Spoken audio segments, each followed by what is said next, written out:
With each Minecraft update, some things become impossible, others become harder, and even others become easier. Hello there, Ray here. Let's see what you should and should not do before updating your world. If you're updating from my older version, make sure to check out my rares and discontinue playlist to see all the things to collect for those older versions.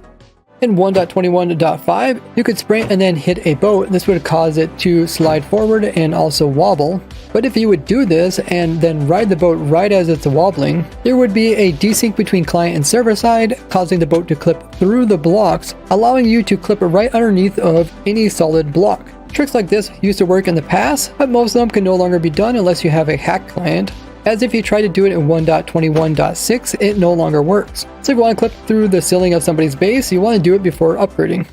Ever since 1.21.2, they made it so that if the TNT would blow up while it is inside of water, not only would it not destroy nearby blocks like these trapdoors and this concrete, but it also wouldn't blow up items such as like armor stands, item frames, paintings, and items themselves, as these were considered decorative entities. But as long as one little piece of the TNT was in water, it wouldn't actually destroy items, but it was still able to break down blocks. Since the explosion of the TNT happens in the center, meaning that we could use this to break down blocks in a tree farm, yet it wouldn't actually destroy the items that come off of the tree, so you would never have to worry about the TNT destroying your items.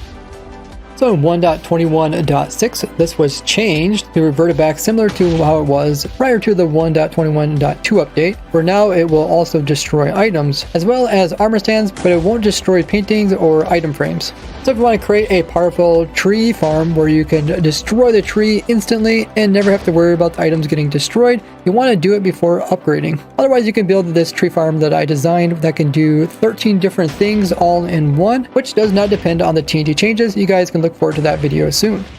In version 1.21.5, if the owner of a dog would leave into a different dimension, the dog is supposed to automatically sit down. But it was broken, so the dog was constantly standing, which could cause the dog to walk into something dangerous when the player is gone. But in 1.21.6, when the player leaves into a different dimension, the dog will automatically sit down so it won't get in trouble, which means we can once again use this as a way to make wireless redstone. Notice as soon as the player goes into a different dimension, the dog is going to sit, therefore it's not going to be splashing in the water, and the skulk is no longer going to put off redstone. But when the player comes back into the dimension, the dog's going to try to attack the skeleton, and when it walks towards it, it's going to splash in the water, and the skulk's going to hear the splashing, so the output here would determine if the player is in this dimension or not. So you can also use this player leaving the server, as the dog will also automatically sit down. You can put one of these little devices in every dimension to check different dimensions to see if the player is there or not, or if you want to run different types of wireless redstone throughout different dimensions. But there is easier ways of doing wireless redstone, which I covered in this video here. In 1.21.5, they accidentally changed portals so that they would only teleport stuff if they collided with the portal blocks themselves. So any entity that would just end up on the edge of the portal block would not get teleported. You can see that even though I'm standing really inside of the nether portal, I'm not actually touching the portal blocks, and therefore it's not teleporting me. But if I move a little bit closer and then intersect them, as soon as I touch them, then I start getting teleported away. So if you're trying to move some items or entities into the nether dimension or back into the overworld, all of a sudden your machines weren't working like they were before. Now this did not actually break nether portal chunk loading, because you can just use a minecart like this that goes back and forth. And as you can see, the nether side is just a bumper pushing it back through again. And because it has enough momentum, it's able to reach all the way into the portal and actually touch it in order to teleport. And other portal chunk loaders that use items getting dropped out of droppers would also work, as long as you drop the item fast enough so it can reach the center of the portal to teleport away. It'll end up on their side. Same thing when we drop the item back through again, we make sure to drop the item high enough up so it's able to clear this little obsidian ledge here and not get stuck here. So if you set it up like this on this side and you just have a returning station on the opposite side, this change wouldn't have any problems in your world. But because it had the potential of breaking some types of machines, they decided to fix this problem in the next update. So in 1.21.6, it'll work like before in 1.21.4, where if any item intersects with the entire 1x1 cubed area, then it will be teleported by the portal, but if it does not intersect it, then it will not. So if you've been having trouble with entities going through portals, they will work like in the past once again. Leave a like on the video if you enjoy learning niche things about the game. Now you can actually get ingredients to craft a new item that's coming out in the new update, and that is these dried gas blocks, which are not only cool for decoration, But you can also put them in water, wait 20 minutes for them to convert over into a gas lane, which will eventually grow up into the new Happy Gas. I have tons of crazy things that you can do with them that I covered in this video, which I'll put in the description and you guys can check out later. And you can already prepare for all this lovely fun by getting the crafting ingredients needed to craft them, which is gas tears and a soul sand. And you can farm up gas tears automatically with my gas tier farm here, as it does need quite a few gas tears to go along with the soul sand. And you can start stocking up on soul sand as well, which you can get from bartering, which you can get from a gold farm. I have this really nice design here that's simple yet is really efficient. But speaking of bartering, they also changed the loot table of bartering, so now there is a chance of getting the new dried gas when you barter with the piglin using gold ingots. This means it's going to be more rare to actually get the rest of the items, because in order to add a new item they had to make the probability of getting everything else slightly less. Although this change only reduces the chance by like 0.1% for most items. But that is going to make a difference if you want a whole bunch of some of these items, so go ahead and stock up on all your bartering if you don't want to end up with a whole bunch of dried gas in your trades when using up your gold. Speaking of gold, if you want to, you can actually just store up your gold and wait for the next update, and then only decide to barter with them afterwards in order to actually get that chance of the dried gas items if you'd like to just use bartering method in order to get these new items. This design of mine is also updated, so now it can work with looting as well, so you can get way more ingots and you get XPs as well after the nerf.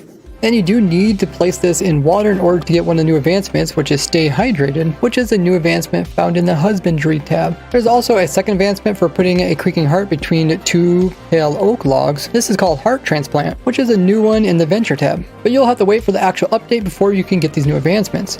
And the harness that are needed in order to ride the Happy Gas are also craftable, meaning that you can collect the items before the update's even out. You can get the leather from either bartering or from my hoglin farm, you get the glass from my automatic sand duper, and you can get the wool from a sheep farm.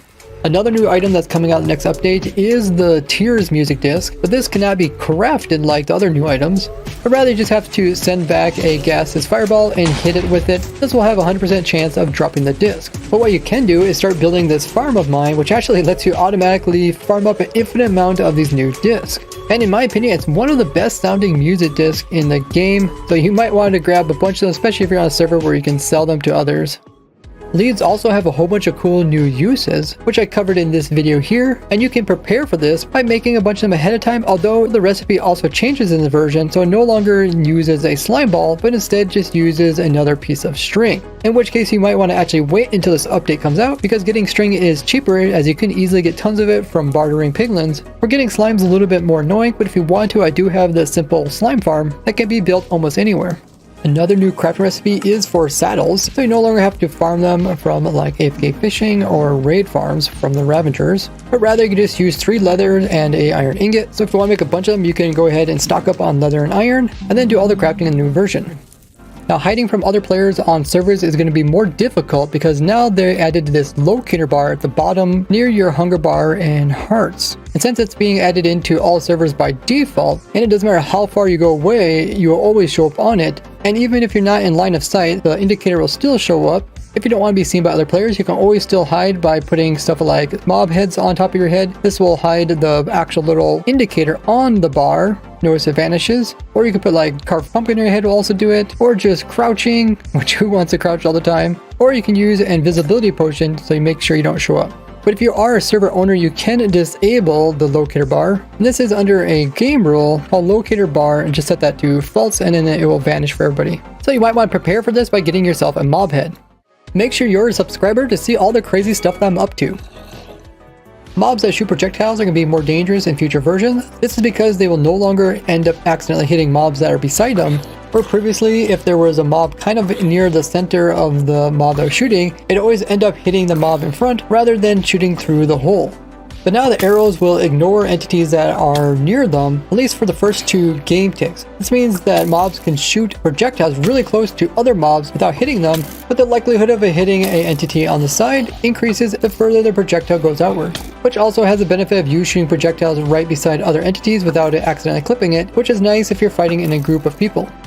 Witches are stronger in the next version, and in this version here, if the potion would land beside you, you would get the effects, but since they were kind of far away from your player's head, the time of them would be a lower number. But now if the potion effect hits near your feet, it will give you a stronger dose, because unlike the past where the potion effects would be stronger if they hit closer to your player's head, now it doesn't matter if they hit near your feet or near your head, long as they're the same distance from this white line, they will give you the same duration of the effect. Meaning that overall, even potions that land on the ground are going to be stronger for the player.